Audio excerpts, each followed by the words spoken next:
Lors des précédentes astuces, nous avons pris l'habitude de faire appel aux librairies jQuery pour produire des effets remarquables. Avec cette nouvelle astuce JavaScript, nous récidivons. Il est maintenant question de déclencher des effets d'animation sur des éléments HTML de la page web. Sur l'exemple illustré par la capture, un contenu textuel est embarqué dans un calque, et l'internaute peut choisir un effet d'animation avec une liste déroulante pour l'appliquer en cliquant sur le bouton qui est situé juste sur sa droite. Et aussitôt, comme vous pouvez le voir, la transformation s'opère selon les réglages commis par la méthode choisie issue des librairies jQuery. Pour la démonstration de cette nouvelle astuce JavaScript, nous proposons d'appuyer l'étude sur une page web déjà bien amorcée et offrant cette liste déroulante des effets d'animation à appliquer. Et comme toujours, ces sources sont offertes au téléchargement depuis le site bombache.fr. Vous le verrez, la décompression livre le fichier de la page web, index.html et naturellement.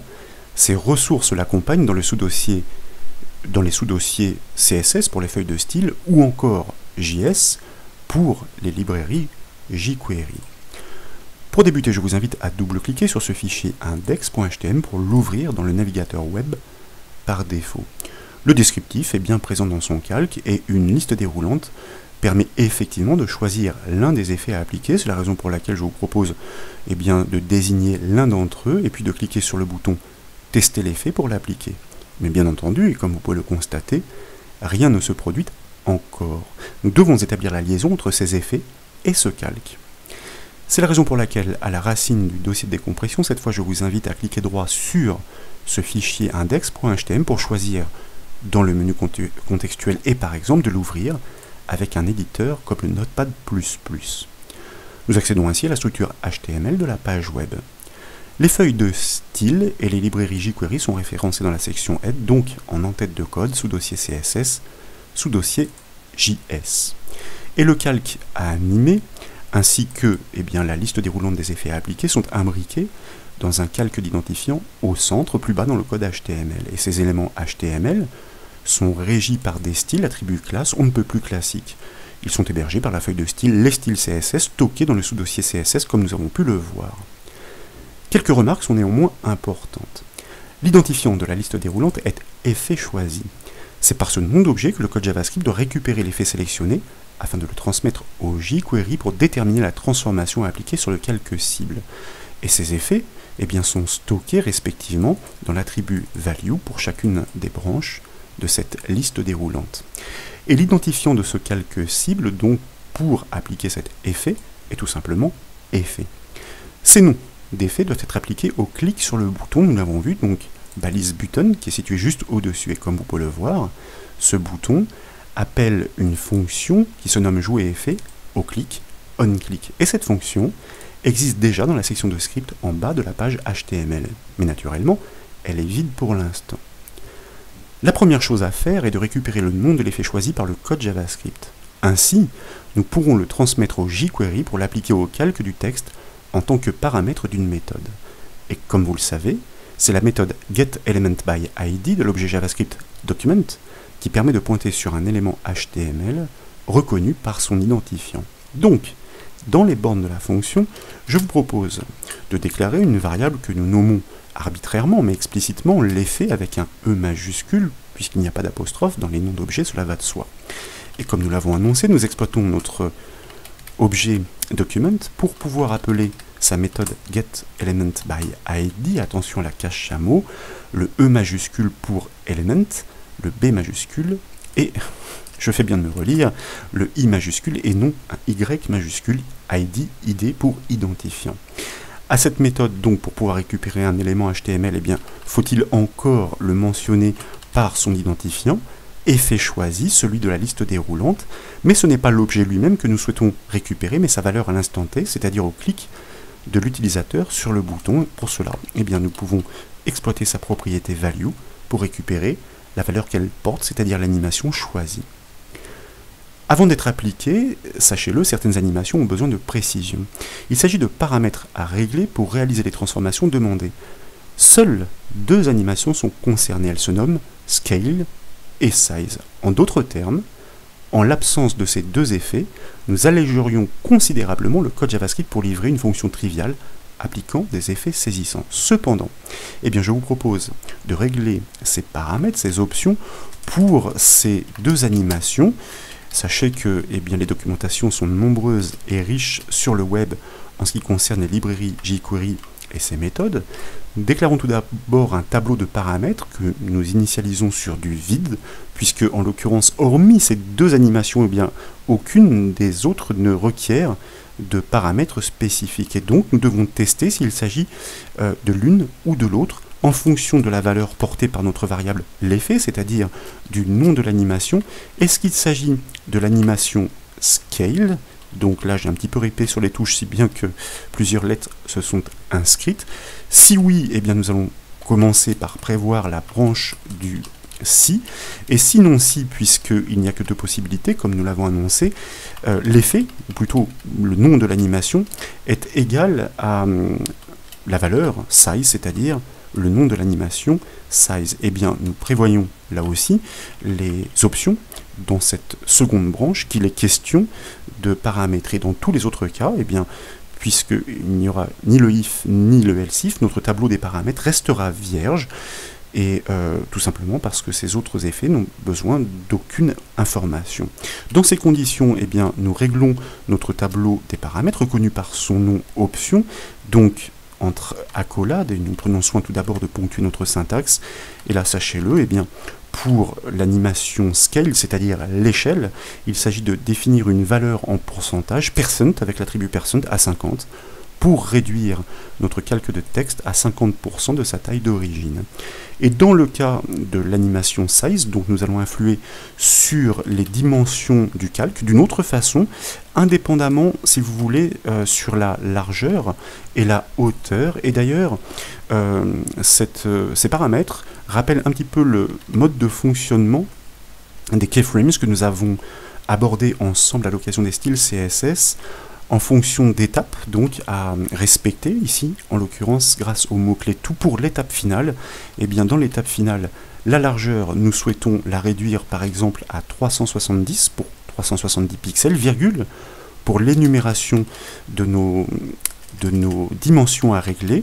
Et ensuite, il y a l'attribut 8 que nous allons régler ici à 185 pour 185 pixels. Et nous n'oublions pas bien sûr de ponctuer notre syntaxe. Ce sont des suggestions, bien sûr, vous pourrez essayer d'autres valeurs. Maintenant donc que le nom de l'animation est connu et que les potentiels paramètres sont configurés, il ne nous reste plus qu'à jouer l'effet. Et pour cela, il suffit d'appliquer la méthode jQuery effect sur l'élément HTML du texte, celui qui, comme vous le savez, porte l'identifiant effet. Et donc, grâce aux astuces précédentes, nous l'avons appris, en jQuery, c'est l'alias du $ qui permet de prendre possession d'un élément HTML pour le piloter. Donc, à la suite de notre instruction conditionnelle, eh bien, nous inscrivons cet alias pour pouvoir piloter ce calque du texte. Et bien, décidément, voyez-vous, je n'appuie pas sur les bonnes touches. Je vais m'en sortir, hein, n'ayez crainte. Je suis un petit peu loin du clavier, c'est la raison pour laquelle eh bien, j'y suis allé au feeling, mais ce n'était pas bon, là j'ai pris soin de regarder. Donc, entre guillemets, bien sûr, nous allons préfixer notre identifiant que nous souhaitons piloter par le code jQuery, effet, et donc, désormais, eh bien, nous pouvons lui appliquer une méthode jQuery qui se nomme effect et qui requiert 4 paramètres, nous allons les expliquer. Le premier paramètre à fournir, c'est tout simplement le nom de l'animation à appliquer. Naturellement, en deuxième paramètre, on va dire tôt ou tard, il fallait bien passer les options si d'aventure elles existent, qui sont stockées dans notre tableau de paramètres options. En troisième argument, nous allons lui passer une valeur numérique pour la durée de l'animation. 1500 ici pour 1500 millisecondes, c'est-à-dire 1 seconde et demie. Et puis des actions à réaliser à l'issue de l'animation en quatrième paramètre, par appel d'une fonction ici que nous nommons arbitrairement retour. Et son utilité sautera aux yeux après avoir effectué quelques essais. Mais précisément, avant de réaliser ces tests, cette fonction appelée doit être créée à défaut d'être implémentée tout de suite, car en son absence, le code JavaScript générerait une erreur stoppant immédiatement l'exécution du code. Donc, sous cette fonction jouer effet, je vous propose de créer la fonction retour, celle que nous appelons, et nous allons juste prendre soin ici, et dans un premier temps, de la borner. Nous enregistrons les modifications. Ensuite, je vous propose de revenir sur le navigateur web, de rafraîchir ce navigateur avec la touche F5 du clavier, de choisir une animation avec la liste déroulante et de la tester en cliquant sur le bouton « Tester l'effet ». Et comme vous pouvez le constater, l'animation choisie se joue à la perfection, et cette remarque serait vraie d'ailleurs pour n'importe quel choix. Cependant, et cela ne vous a pas échappé, pour le constater ici, je vais choisir un autre effet, le calque du texte reste figé dans sa transformation finale à l'issue de l'animation. Par exemple, avec cette animation clip, il disparaît. Or, nous souhaiterions qu'il recouvre son aspect d'origine pour appliquer d'autres transformations dans la foulée. Et c'est toute l'utilité à laquelle doit répondre cette fonction retour que nous avons créée. Et pour corriger cette anomalie, l'astuce est simple. Il suffit de supprimer les attributs du style donné au calque et engendrés par l'application de l'effet jQuery. C'est ainsi que le calque recouvrera son aspect originel et que d'autres animations pourront lui être appliquées dans la foulée. Pour cela, je vous propose donc de revenir sur notre code HTML, plus précisément dans les bornes de notre fonction retour. Et là, nous allons tout d'abord appeler une fonction que nous avons souvent utilisée ensemble dans les formations JavaScript, qui se nomme setTimeout. Alors pas égal, autant pour moi, décidément. Donc nous ouvrons la parenthèse car nous allons lui passer 2 arguments. Elle permet, comme vous le savez, d'exécuter des actions après un certain délai, que nous allons mentionner en deuxième paramètre. Et donc, ces actions, ou plutôt cette action, nous l'avons dit, consiste par le biais d'une fonction, que nous allons créer tout de suite, ici, et que nous allons borner en premier paramètre donc de cette fonction setTimeout.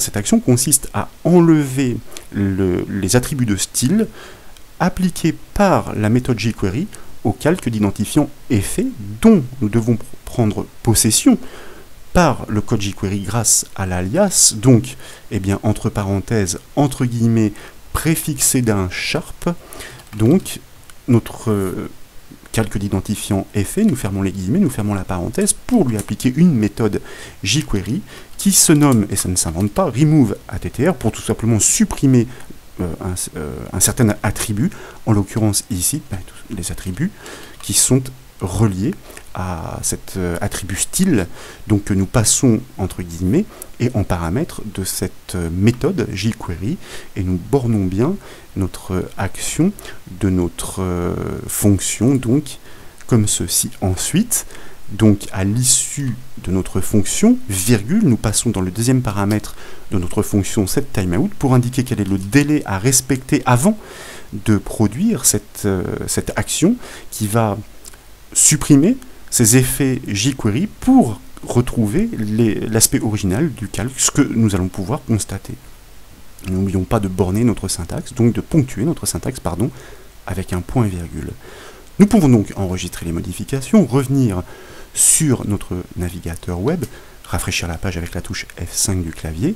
Nous choisissons une animation comme clip, celle qui fait que notre calque disparaît à l'issue, nous la testons, et puis moyennant un délai, vous constatez que cette fois, en effet, notre calque recouvre son aspect d'origine, si bien que dans l'enchaînement, il n'y a aucun souci pour appliquer d'autres effets. Nous pourrions tester aussi ceux qui requièrent des paramètres, des arguments, vous voyez, pour l'échelle à 50%, au bout d'une seconde et demie, nous le retrouvons bien dans son aspect d'origine. Il en va de même pour les attributs size.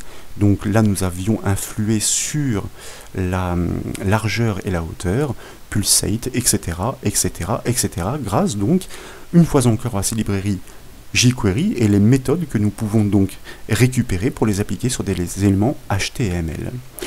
Voilà donc pour cette nouvelle astuce, j'espère qu'elle vous a plu. Si c'est le cas, comme toujours, j'espère que vous mettrez un petit j'aime à la vidéo, et comme vous le savez, vous pouvez retrouver toutes les astuces, mais aussi toutes les formations sur le site bombash.fr. Je vous remercie.